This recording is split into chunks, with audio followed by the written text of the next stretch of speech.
नमस्कार मित्र हो, मी ऋषिकेश मुगटराव एरकर आणि पुन्हा एकदा आपल्या चॅनलवर ज्याचं नाव आहे बायो विथ ऋषी सर घेऊन आलो एक आपल्या 11-12च्या CETच्या पॉइंट ऑफ व्ह्यूनी इम्पॉर्टंट असा टॉपिक ज्याचं नाव आहे डायजेशन अँड ॲब्झॉर्प्शन. बघा, डायजेशन अँड ऑब्झॉर्प्शन याचा आपल्याला सर्वात आधी मिनिंग पाहायचं आहे. डायजेशन म्हणजे काय की जे फूड आपण इंटेक करतो, फूड आपण रोज अन्न खातो, आपण फूड रोज इंटेक करतो, ज्याच्या थ्रू आपल्याला काय होते, आपल्या ज्या बॉडीच्या रोजच्या ऍक्टिव्हिटीज आहेत, फिजिकल ऍक्टिव्हिटीज आहेत, त्या करण्यासाठी आपल्याला एनर्जी भेटते.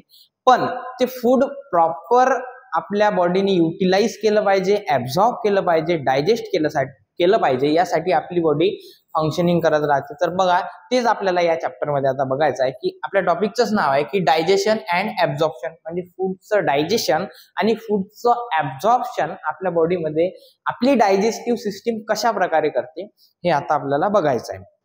तर बघा, सर्वात आधी आपण बघणार आहे इंट्रोडक्शन. इंट्रोडक्शन मध्ये काय दिलेलं आहे की food is one of the basic requirement of all living organism.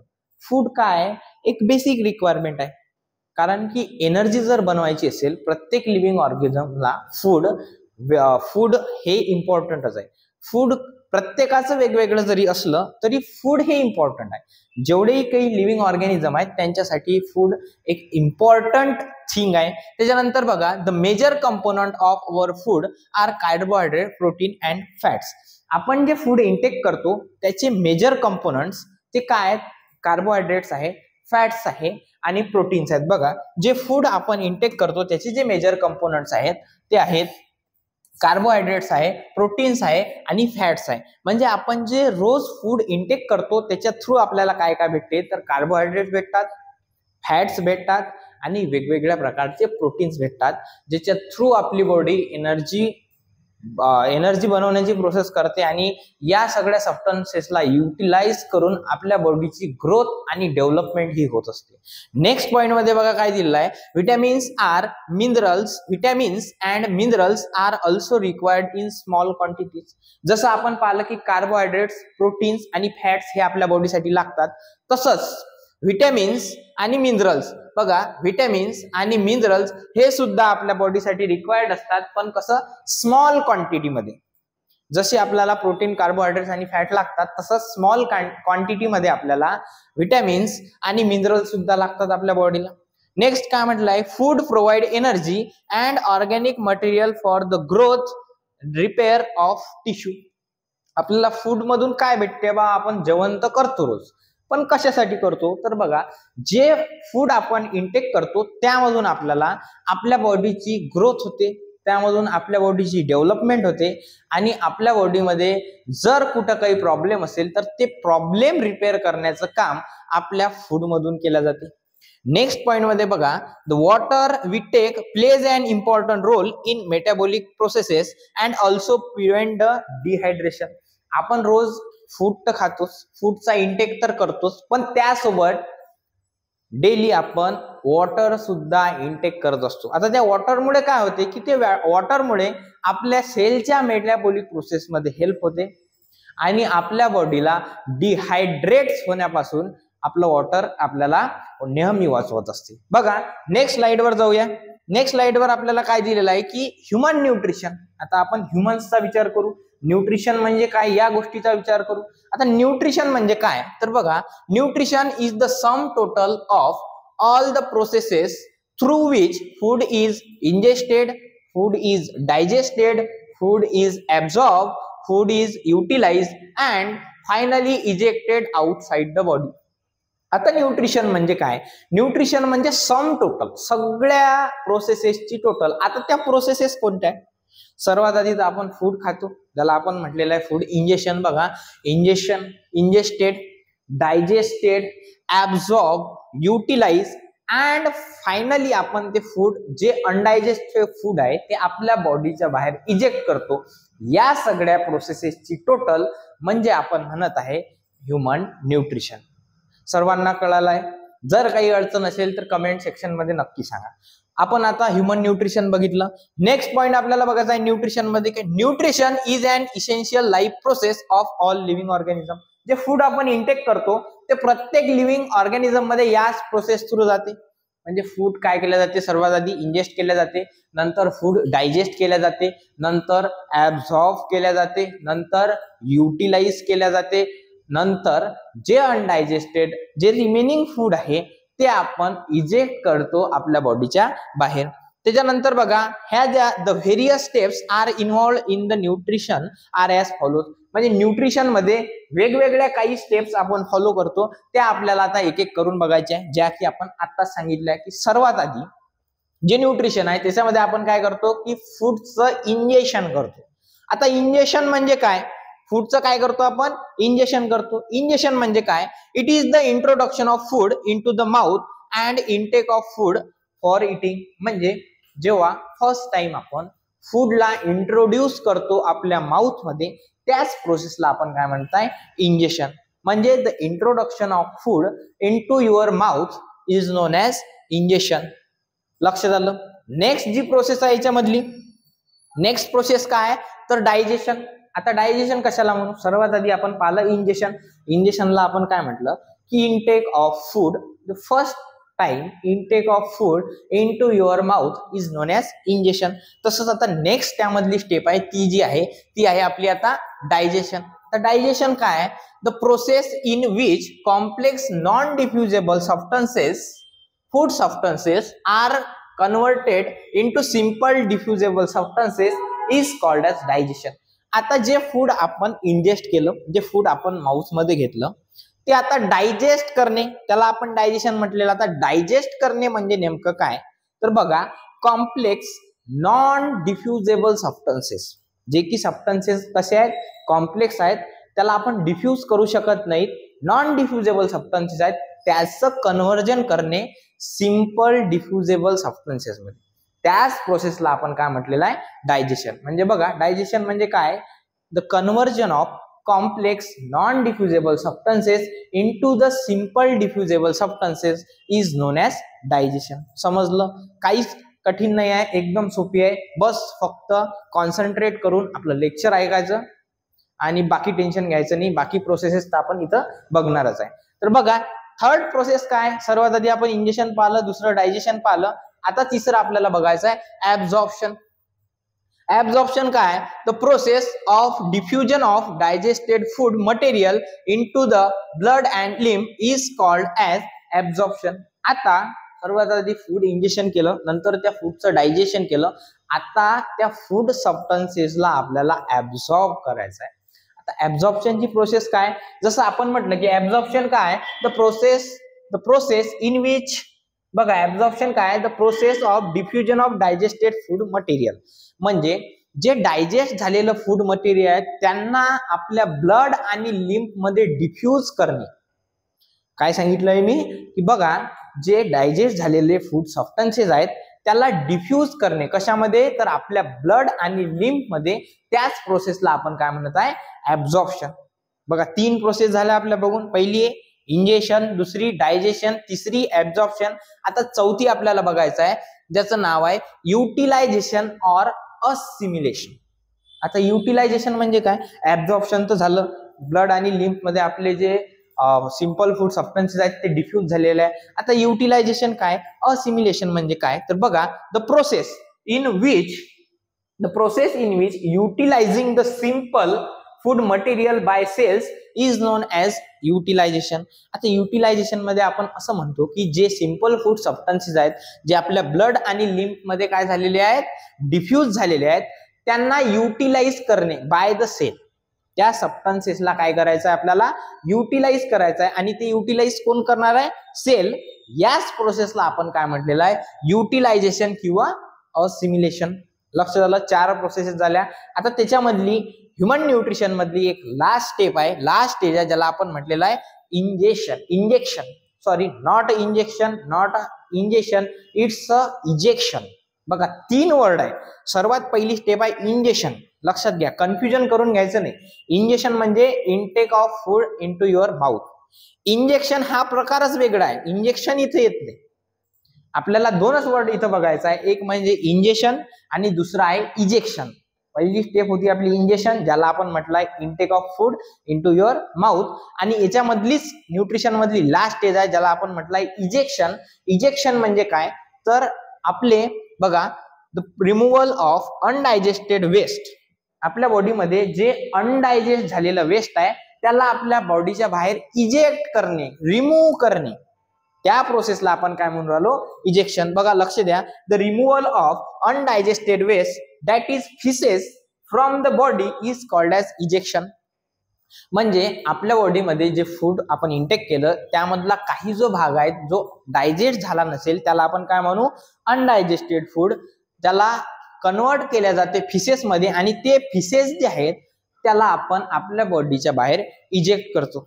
याच प्रोसेसला आपण काय म्हटलेलं आहे इजेक्शन. बघा आता आपण 5 प्रोसेसेस पाहिल्या ह्युमन न्यूट्रिशन मधल्या. सर्वात पहिली पाहिली इंजेक्शन. इंजेक्शन म्हणजे इंटेक ऑफ फूड और introduction of food into your mouth. दुसरी पाहिली डायजेशन. डायजेशन मध्ये काय पाहिलं की कॉम्प्लेक्स नॉन डिफ्युजेबल सबस्टन्सेसचं कन्व्हर्शन कशामध्ये केलं जाते तर सिंपल डिफ्युजेबल सबस्टन्सेस मध्ये. तिसरी प्रोसेस आपण काय पाहिली ऍब्झॉर्प्शन. ऍब्झॉर्प्शन म्हणजे काय की जे सिंपल फूड सबस्टन्सेस आहेत जे डायजेस्ट झाले, कॉम्प्लेक्स नॉन डिफ्युजेबल सबस्टन्सेसचं कन्व्हर्जन कशात झालं होतं सिंपल डिफ्युजेबल सबस्टन्सेस मध्ये. आता जे सिंपल डिफ्युजेबल सबस्टन्सेस आहेत त्यांना ब्लड आणि लिम्फ मध्ये डिफ्यूज करणे, या प्रोसेसला आपण काय म्हटलं होतं ऍब्झॉर्प्शन. नंतर युटिलायझेशन. आता हे जे सिंपल फूड सबस्टन्सेस आहेत हे काय करतील सेल याला युटिलाइज करतील, त्या प्रोसेसला आपण युटिलायझेशन किंवा असिमिलेशन म्हटलं. तसंच लास्ट स्टेज मध्ये जे अनडायजेस्टेड फूड मटेरियल आहे ते फिसेस मध्ये कन्वर्ट केल्या जाईल आणि ते फिसेस आपण बॉडीच्या बाहेर इजेक्ट करू, या प्रोसेसला आपण काय म्हटलेलं आहे इजेक्शन. इथपर्यंत क्लिअर आहे, 5ही प्रोसेस झालेल्या आहेत. नेक्स्ट पार्ट बघूया आपण काय दिलेलं आहे तर बघा नेक्स्ट पार्ट मध्ये काय दिलं आहे की न्यूट्रिशनल रिक्वायरमेंट. आता आपल्या बॉडीच्या वेगवेगळ्या न्यूट्रिशनल रिक्वायरमेंट्स असतील. काय असतील the basic nutritional requirement for the growth and development of living body are as follows. बघा ज्या बेसिक न्यूट्रिशनल रिक्वायरमेंट आहेत कशासाठी तर आपल्या बॉडीच्या ग्रोथ आणि डेव्हलपमेंटसाठी. बॉडीच्या ग्रोथ आणि डेव्हलपमेंटसाठी ज्या न्यूट्रिशनल रिक्वायरमेंट असतील त्या आता आपल्याला बघायच्या आहेत. तर बघा सर्वात पहिली काय तर कार्बोहायड्रेट्स. कार्बोहायड्रेट्स ही मेन रिक्वायरमेंट आहे आपल्या बॉडीची. आता कार्बोहायड्रेट काय असते, ती कशी काय रिक्वायरमेंट आहे, ते आपल्याला किती एनर्जी प्रोव्हाइड करते ते आता सगळं आपल्याला समोर बघायचं आहे. बघा carbohydrates are complex organic substance containing carbon, hydrogen and oxygen. Carbohydrate हा असा कॉम्प्लेक्स ऑर्गेनिक सबस्टन्सेस आहे जो की काय कंटेन करू राहिला कार्बन, हायड्रोजन आणि ऑक्सिजन. हे 3 सबस्टन्सेस, हे 3 कॉन्स्टिट्युएंट हा काय करू राहिला कंटेन करू राहिला. नेक्स्ट काय सांगितलंय की carbohydrates are mostly obtain from. आता कार्बोहायड्रेट्स आपल्याला कशातून भेटतात बघा carbohydrates are mostly obtain from कशातून भेटतात तर बघा milk, fruits, jams, honey, potato, cereals et cetera. बघा कशातून सांगितलंय milk, fruits, jams, honey, potato आणि सिरियल्स या वेगवेगळ्या सबस्टन्सेस पासून आपण काय करू शकतो कार्बोहायड्रेट्सला आपल्या बॉडीमध्ये घेऊ शकतो. त्यासाठी आपल्याला आपल्या फूड मध्ये या सगळ्या सबस्टन्सेसचं काय करावं लागेल समावेश करावा लागेल, जेणेकरून आपल्या बॉडीमध्ये कार्बोहायड्रेट्सची लेवल वाढणार आहे. लक्ष आलं. त्याच्यानंतर बघा carbohydrates are very good source of energy. Carbohydrates काय एक उत्तम सोर्स आहे एनर्जीचा. लक्षात घ्या की कार्बोहायड्रेट्स मुळे आपल्याला चांगल्या एका उत्तम प्रकारे एनर्जी भेटते. त्याला सांगितलं आहे की त्याची फिजिओलॉजिकल व्हॅल्यू सांगितली आहे. फिजिओलॉजिकल व्हॅल्यू म्हणजे 1 ग्राम ऑफ कार्बोहायड्रेट आपल्याला किती एनर्जी देते. म्हणजे 1 ग्राम ऑफ कार्बोहायड्रेट्स इथं आपल्याला 1 ग्राम ऑफ कार्बोहायड्रेट्स प्रोव्हाइड करू राहिला 4.1 किलो कॅलरी एनर्जी. म्हणजे 1 ग्राम जर कार्बोहायड्रेट आपण घेतला तर तो आपल्याला किती एनर्जी देऊ राहिला तर it is 4.1 kilo calorie energy. लक्षात आलं. नेक्स्ट स्लाइड बघायची आपल्याला. नेक्स्ट स्लाइड मध्ये काय दिलं की एक्सेस. बघा आता आपण रोज फूड इंटेक करतो, रोज जेवण करतो. जेवण करताना कोणी बॅलन्स करून जेवण करते का की बाबा आज जेवताना मी 10 कार्बोहायड्रेट्स खाणार आहे, 10 विटॅमिन्स खाणार आहे, 10 प्रोटीन खाणार आहे. नाही, आपण जेवण करताना सरळ जे आपल्या रिक्वायरमेंट आहेत आपण 1 पोळी, 2 पोळी, 4 पोळी जेवढ्या काय जेवायचं आहे तेवढं देतो. परंतु त्यामधून आपल्याला किती एनर्जी, किती कार्बोहायड्रेट भेटू राहिले हे आपल्याला माहिती नसते. म्हणून काय होते की कार्बोहायड्रेट काही एक्सेस प्रमाणात पण आपल्या बॉडीमध्ये जाऊ शकतात. मग आता आपल्याला एक्सेस कार्बोहायड्रेटचं करायचं काय, जे लागतात ते सोडून काही जर शिल्लक कार्बोहायड्रेट्स राहिले त्या एक्सेस कार्बोहायड्रेटचं करायचं काय, त्यासाठी सुद्धा आपल्या बॉडीमध्ये एक मेकॅनिझम आहे. बघा, excess carbohydrates are converted into glycogen. बघा, जे एक्सेस कार्बोहायड्रेट आपल्या बॉडीमध्ये तयार होते ते कशात कन्वर्ट केल्या जाते, ग्लायकोजेन मध्ये, in the liver and in the muscles for storage. आणि ते स्टोअर केल्या जाते कशामध्ये, इन द लिव्हर आणि मसल्स मध्ये. ग्लायकोजेन मध्ये कार्बोहायड्रेट एक्सेस कार्बोहायड्रेटचं कन्व्हर्जन ग्लायकोजेन मध्ये केल्या जाते आणि ते ग्लायकोजन लिव्हर आणि मसल्स मध्ये स्टोअर केल्या जाते for storage. While in plants excess carbohydrate stored in the form of starch. आता हे अॅनिमल्स मध्ये झालं, पण जेव्हा आपण प्लांट्सचा विचार करू, जे प्लांट्स मध्ये एक्सेस कार्बोहायड्रेट राहील, जे शिल्लक राहिलेलं कार्बोहायड्रेट राहील, त्याचं कन्व्हर्जन स्टार्च मध्ये केलं जाते. अॅनिमल्स मध्ये त्या कार्बोहायड्रेटचं कन्व्हर्जन ग्लायकोजेन मध्ये केल्या जाते आणि लिव्हर आणि मसल मध्ये स्टोअर केल्या जाते. परंतु प्लांट्स मध्ये जे कार्बोहायड्रेट्स आहेत त्याचं कन्व्हर्जन कशात केल्या जाते, तर स्टार्च मध्ये. नेक्स्ट पॉइंट बघा, there are 3 main types of carbohydrates are observe in the living organism. म्हणजे जेव्हा आपण लिव्हिंग ऑर्गॅनिझमचा अभ्यास केला तेव्हा कार्बोहायड्रेट्सचे आपल्याला 3 प्रकार आढळले. 3 प्रकार कोणकोणते कार्बोहायड्रेटचे, तर बघा, पहिला काय, मोनोसॅकॅराइड, दुसरा आहे डायसॅकॅराइड आणि तिसरा आहे पॉलिसॅकॅराइड. आता बघा, मोनोसॅकॅराइड, डायसॅकॅराइड आणि पॉलिसॅकॅराइड काय, लक्षात घ्या, नावातच त्याचा मिनिंग आहे. Monosaccharides mean single, mono means single and saccharides means number of sugar molecule. Mono means single and saccharide means number of sugar molecules. म्हणजे एक सिंगल मॉलिक्यूल ऑफ शुगर. लक्ष झालं, म्हणूनच त्याला आपण काय म्हटलं, मोनोसॅकॅराइड. बघा, इन डिटेल मध्ये मोनोसॅकॅराइड बद्दल काय दिलं आहे की these are made up of simple sugar like glucose and fructose and mainly obtain from the fruits and honey. म्हणजे एका सिंपल शुगरच्या मॉलिक्युल्स पासून मोनोसॅकॅराइड बनतात. आणि ते सिंपल शुगर कोणकोणते आहेत, तर बघा, ग्लुकोज आणि फ्रुक्टोज या सिंपल शुगर पासून बनत आहे. आणि ते आपण कशापासून ऑब्टेन करतो, तर फ्रुट्स अँड हनी. म्हणजे वेगवेगळे फ्रुट्स ईट करून आणि हनी ईट करून आपण त्यांना ऑब्टेन करू शकतो. कोणाला, मोनोसॅकॅराइडला. त्यामधला जो नेक्स्ट टाइप आहे त्याचा, तो आहे डायसॅकॅराइड. डायसॅकॅराइड काय, तर लक्षात घ्या, नावातच त्याचा अर्थ दडलेला आहे. Di means 2 and saccharides mean number of sugar molecules. लक्षात घ्या, इन डिटेल मध्ये काय दिलं डायसॅकॅराइडला, these are compose of 2 molecules of simple sugar. हा 2 मॉलिक्युल्स सिंपल शुगरचे पासून बनलेला आहे. जसं की लाईक सुक्रोज, लॅक्टोज, माल्टोज. त्याचे एक्झाम्पल दिलेले आहेत. काय काय, सुक्रोज आहे, लॅक्टोज आहे आणि माल्टोज आहे. These are mainly found in sugar cane and milk. आणि याला आपण कशापासून ऑब्टेन करू शकतो, तर शुगर केन आणि मिल्क म्हणजे ऊस आणि दूध या 2 गोष्टीपासून आपण कशाला ऑब्टेन करू शकतो, तर डायसॅकॅराइडला. यामधला 3rd टाइप आहे तो आहे पॉलिसॅकॅराइड. आता याच्या नावामध्ये याचा अर्थ दडलेला आहे. Poly means many. बघा, लक्षात घ्या, पॉली मीन्स मेनी आणि saccharides mean number of sugar molecules. म्हणजे many number of sugar molecules. लक्षात आलं. बघा, इन डिटेल बघू.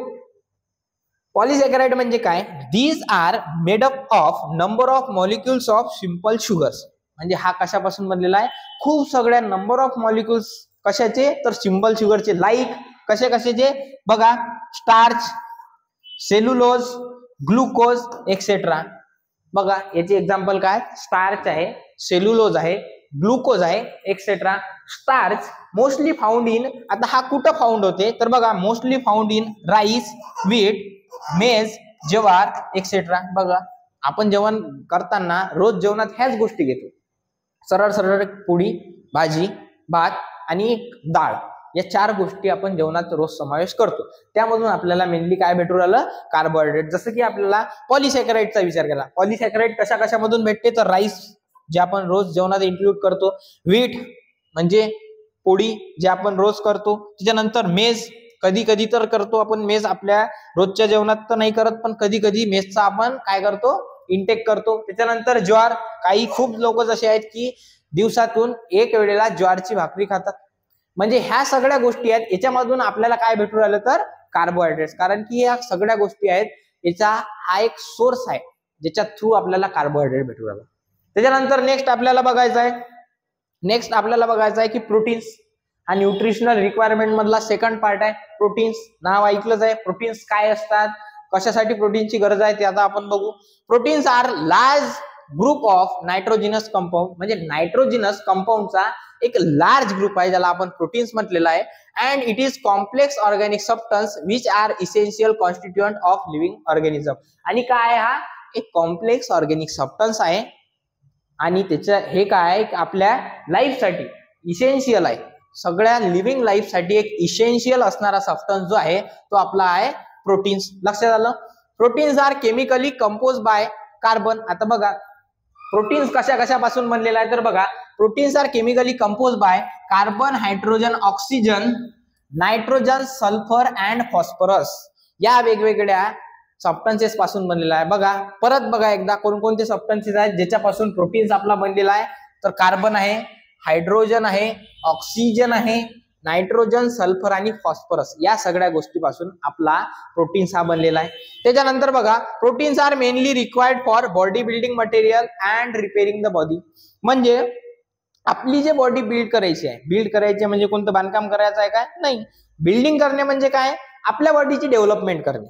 आणि आपल्या बॉडीच्या बिल्डिंगसाठी म्हणजेच डेव्हलपमेंटसाठी आपल्याला प्रोटीनची गरज आहे. आणि बॉडी रिपेअरिंग साठी सुद्धा आपल्या बॉडीची गरज आहे. जसं आपण एखादी फिजिकल ऍक्टिव्हिटी करतो, आपण ग्राउंडवर जातो, एखादा आउटडोर गेम, सगळ्यांचा फेवरेट क्रिकेट. क्रिकेट करता करता काय होते, एखाद्या वेळेस आपण जमिनीवर पडतो, ग्राउंडवर पडतो आणि आपल्याला हाताला किंवा पायाला खरचटते.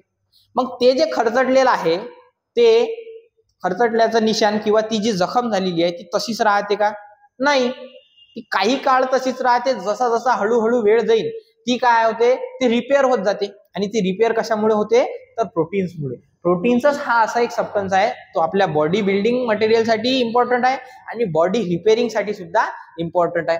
त्याच्यानंतर सेव्हरल एन्झाईम्स, काही हार्मोन्स, डीएनए आणि आरएनए. बघा सेव्हरल एन्झाईम्स, हार्मोन्स, डीएनए आणि RNA are made up of proteins. म्हणजे काही एन्झाईम्स आहेत, काही हार्मोन्स आहेत, डीएनए आहेत, आरएनए आहेत, हे कशापासून बनलेले आहेत तर प्रोटीन्स पासून. The physiological value of proteins, म्हणजे फिजिओलॉजिकल व्हॅल्यू मीन्स प्रोटीन्स आपल्याला किती एनर्जी देऊ राहिलं. तर विचार केला तर जेवढी एनर्जी आपल्याला कार्बोहायड्रेट देते तेवढीच एनर्जी आपल्याला इथं कोण देऊ राहिलं, प्रोटीन्स. म्हणजे प्रोटीन्स आणि carbohydrate gives same equal energy. 1 gram of protein gives 4.1 kilo calorie energy, जेवढा आपल्याला कार्बोहायड्रेट देत होता. नेक्स्ट काय सांगितलं आहे, डिफिशियन्सी ऑफ प्रोटीन्स, म्हणजे प्रोटीनची कमतरता आपल्या बॉडीमध्ये, ह्युमन बॉडीमध्ये एक डिसीज कॉज करते ज्याचं नाव आहे क्वाशिकॉर. हा डिसीज काय करते, या डिसीजमुळे यंग एजचे जे चिल्ड्रन आहेत त्यांचे जे लेग्स आहेत यांच्यावर इन्फ्लामेशन येते, म्हणजे सुजन येणे. कशामुळे होऊ राहिलं हे, डिफिशियन्सी ऑफ प्रोटीन्समुळे. आणि कंटिन्युअस डिफिशियन्सी जर राहिली आपल्या बॉडीमध्ये प्रोटीनची तर ते काय करू शकतात, मेनी हेल्थ प्रॉब्लेम आपल्यासोबत होऊ शकतात. जर कंटिन्युअस आपल्या बॉडीमध्ये प्रोटीनची लेवल कमी राहिली, डिफिशियन्सी राहिली प्रोटीनची, तर ते खूप काही हेल्थ प्रॉब्लेम आपल्या बॉडीमध्ये घडवून आणू शकतात. नेक्स्ट आपल्याला बघायचं आहे ते म्हणजे फॅट्स, ज्याला आपण लिपिड्स सुद्धा म्हणतो. आता फॅट्स मध्ये काय दिलेलं आहे की fats are essential constituent of living cell. म्हणजे प्रत्येक लिव्हिंग सेलचा हा सुद्धा काय एक इसेन्शियल कॉन्स्टिट्युएंट आहे. म्हणजेच कोण, आपला fats. Fats are chemically compose by. आता फॅट्स कसा काय बनलेला आहे, केमिकल त्याचं नेचर कसं आहे तर बघा fats are chemically compose by carbon, hydrogen and oxygen. बघा कार्बन, हायड्रोजन, ऑक्सिजन या तिघां मिळून कशाचं फॉर्मेशन झालेलं आहे तर आपल्या फॅट्सचं. लक्षात आलं. त्याच्यानंतर बघा and it is complex organic substance, आणि हा सुद्धा काय कॉम्प्लेक्स ऑर्गॅनिक सबस्टन्स आहे. नेक्स्ट काय म्हटलेलं आहे, fats produces double amount of energy than carbohydrates and proteins, that is the physiological value of fat is. जर आपण प्रोटीनचा विचार केला, जर आपण कार्बोहायड्रेटचा विचार केला तर त्याची फिजिओलॉजिकल व्हॅल्यू होती 4.1. म्हणजे 1 gram of carbohydrates and 1 gram of proteins आपल्याला काय देत होतं, 4.1 किलो कॅलरी एनर्जी. परंतु इथं बघा फॅट्स मध्ये किती एनर्जी आहे की fats produce double amount of energy. Fats आपल्याला डबल अमाउंट मध्ये एनर्जी प्रोड्यूस करू राहिला. म्हणजे त्याची फिजिओलॉजिकल व्हॅल्यू किती आहे, 9.3 किलो कॅलरी एनर्जी. बघा विचार करा, कार्बोहायड्रेट्स आणि प्रोटीन आपल्याला कुठं 1 ग्रॅम मध्ये 4.1 किलो कॅलरी एनर्जी देत होते, आणि आता आपण फॅट्स पाहिलं तर हा आपल्याला डबल एनर्जी देऊ राहिला, म्हणजे 9.3 kilo calorie energy in 1 gram of कशात फॅट्स. लक्षात आलं. नेक्स्ट काय सांगितलंय, mostly fats are obtain from. आता फॅट्स आपल्याला कशापासून ऑब्टेन होतात तर बघा, cheese, butter, paneer and oily substances. म्हणजे जे मिल्की प्रोडक्ट आहेत, मिल्की प्रोडक्ट म्हणजे जसं की झालं चीज जे आपण दन रोज खातो, पनीर बाहेर गेलं की पनीर शिवाय आपल्याला दुसरी भाजी सुचत नाही, आणि वेगवेगळे ऑइली सबस्टन्सेस म्हणजे आपल्या रोजच्या जेवणात ऑइली सबस्टन्सेसचा सुद्धा समावेश होतो, आणि या सगळ्या गोष्टीपासून आपल्याला फॅट्स गेन होतात, फॅट्स आपण त्यांना ऑब्टेन करतो. नेक्स्ट काय सांगितलं आहे, fats are deposited below the skin. आता एक्सेस फॅट्सचं काय केलं आहे, जसं की एक्सेस कार्बोहायड्रेट्सचं काय केलं होतं की ग्लायकोजन मध्ये कन्व्हर्जन करून लिव्हर आणि मसल्स मध्ये स्टोअर केला जातं, आणि प्लांट मध्ये त्याचं कन्व्हर्जन स्टार्च मध्ये केलं जातं. परंतु जेव्हा आपण फॅट्सचा विचार करतो की जे एक्सेस फॅट्स असतात त्याचं काय केलं जाते की जे एक्सेस फॅट्स आहेत ते डिपॉझिट केले जातात, deposited below the skin, around the kidneys and in the muscles. बघा कुठं कुठं डिपॉझिट केल्या चालले फॅट्स, तर सर्वात आधी fats are deposit below the skin, आपल्या स्किनच्या लेअरच्या खाली, त्याच्यानंतर अराउंड किडनीज, किडनीजच्या अराउंड मध्ये, अँड इन द मसल्स, आणि आपल्या मसल्स मध्ये हे जे फॅट्स आहेत ते डिपॉझिट केले जातात. Here fats are act as a heat insulator. आणि इथं काय फॅट्स कशाचे ऍक्ट करू राहिले, एक हीट इन्सुलेटर म्हणून फॅट्स इथं ऍक्ट करू राहिले. नेक्स्ट बघा काय दिलेलं आहे, व्हिटॅमिन्स. आता व्हिटॅमिन्स काय की व्हिटॅमिन्स आर व्हायटल अमाइन्स. व्हिटॅमिन्सलाच आपण काय म्हणतो, vital amines, which are required for all life activity. म्हणजे आपल्या सगळ्या लाईफच्या ऍक्टिव्हिटीसाठी आपल्याला कोणाची गरज असते तर व्हिटॅमिन्सची, त्यालाच आपण काय म्हटलेलं आहे, vital amines. Vitamins are complex organic compound. Vitamin सुद्धा काय, कॉम्प्लेक्स ऑर्गॅनिक कंपाऊंड आहेत, regularly required for normal metabolism, growth and health of the body. म्हणजे आपल्याला व्हिटॅमिनची गरज कशासाठी असते तर नॉर्मल मेटाबॉलिझमसाठी, आपल्या बॉडीच्या हेल्थसाठी आपल्याला व्हिटॅमिनची गरज भासते. Animal need very less quantity of vitamins. म्हणजे ॲनिमल्सला एकदम कमी क्वांटिटीमध्ये व्हिटॅमिनची गरज असते, आणि जेव्हा and it is not synthesize in the animal body. आणि जे व्हिटॅमिन्स आहेत ते आपल्या ॲनिमलच्या बॉडीमध्ये फॉर्म होत नाही. हे लक्षात घ्या की व्हिटॅमिन्स आपली बॉडी बनवत नाही. Vitamins are obtain directly. आता व्हिटॅमिन्स आपली बॉडी बनवत नाही, पण व्हिटॅमिनची आपल्याला गरज आहे, तर आपण ते कुठून घेतो, तर vitamins are obtain directly or indirectly from the plants. आपण कुठून ऑब्टेन करू राहिलो, ते डायरेक्टली म्हणा किंवा इनडायरेक्टली म्हणा, आपण कुठून घेऊ राहिलो, फ्रॉम द प्लांट्स. प्लांट्स पासून आपण त्याला ऑब्टेन करू राहिलो. त्याच्यानंतर vitamins are mainly various types. बघा व्हिटॅमिनचे वेगवेगळे टाइप्स आहेत, जसं की व्हिटॅमिन ए आहे, vitamin B, vitamin C, vitamin D, vitamin E and vitamin K. हे वेगवेगळे 6 प्रकारचे व्हिटॅमिन्स आपल्याला दिसतात. त्यानंतर बघा जर हे व्हिटॅमिनची डिफिशियन्सी आपल्या बॉडीमध्ये झाली, म्हणजे व्हिटॅमिनची कमतरता जर आपल्या शरीरामध्ये जाणवली, तर काय होते, deficiency of vitamin may causes serious diseases. बघा वेगवेगळे डिसीजेस कॉज होतात, like deficiency of vitamin A. जर आपल्या बॉडीमध्ये व्हिटॅमिन ए ची कमतरता झाली तर causes night blindness. Vitamin A जर आपल्या बॉडीमधला कमी कळला तर काय होऊ राहिलं आपल्याला, नाईट ब्लाइंडनेस. नाईट ब्लाइंडनेस म्हणजे रात्र आंधळेपणा. त्याला उजिळाशिवाय, त्या पर्सनला ज्याला नाईट ब्लाइंडनेस झालेला आहे त्याला लाईटच्या अफेक्ट शिवाय त्याला कोणतीच गोष्ट व्हिजिबल होत नाही. म्हणजे रात्री एकदम तो आंधळा होतो असं म्हटलं तरी काही हरकत नाही, त्याला आपण नाईट ब्लाइंडनेस म्हटलेला आहे. आणि तो कशाच्या डिफिशियन्सीमुळे होत आहे, व्हिटॅमिन एच्या. त्याच्यानंतर व्हिटॅमिन बी ची जर डिफिशियन्सी आपल्या बॉडीमध्ये झाली, आपल्या बॉडीमध्ये जर व्हिटॅमिन बी ची डिफिशियन्सी झाली तर आपण काय म्हणतो, बेरीबेरी नावाचा डिसीज कॉज करत आहे. तो काय करते, बेरीबेरी नावाचा डिसीज. त्याच्यानंतर व्हिटॅमिन सी, व्हिटॅमिन सी ची जर डिफिशियन्सी आपल्या बॉडीमध्ये झाली तर तो काय करू राहिला, स्क्रोवी नावाचा डिसीज कॉज करू राहिला. तुम्ही म्हणता सर स्क्रोवी काय, तर स्क्रोवी काय की आपले जे गम्स आहेत, आपले जे टीथ आहेत, टीथला अराउंड झालेले जे गम्स आहेत त्याच्यामधून ब्लिडिंग होणे, त्या डिसीजला आपण काय म्हणतो, स्क्रोवी. तर असे होते आपले न्यूट्रिशनल रिक्वायरमेंट पाहिल्या, ह्युमन न्यूट्रिशन, ऍब्झॉर्प्शन आणि डायजेशन पाहिलं, त्यामधल्या वेगवेगळ्या 5 स्टेजेस पाहिल्या, जसं की इंजेक्शन पाहिलं, त्याच्यानंतर डायजेशन, त्याच्यानंतर ऍब्झॉर्प्शन, त्याच्यानंतर युटिलायझेशन आणि लास्ट मध्ये इजेक्शन. त्याच्यानंतर न्यूट्रिशनल रिक्वायरमेंट पाहिल्या, जसं की सर्वात आधी आपण पाहिलं कार्बोहायड्रेट्स, नंतर काय पाहिलं प्रोटीन्स आणि नंतर आता पाहिलं आपण व्हिटॅमिन्स. तर नंतर आता पाहिलं आपण व्हिटॅमिन्स, बरोबर. त्याच्या आधी पाहिलं होतं फॅट्स. तर ह्या सगळ्या गोष्टी आपण आज पाहिल्या. याच्या समोरची जे इन्फॉर्मेशन आहे या टॉपिकशी रिलेटेड ते आपण नेक्स्ट व्हिडिओमध्ये बघूया. तर तोपर्यंत ठीक आहे.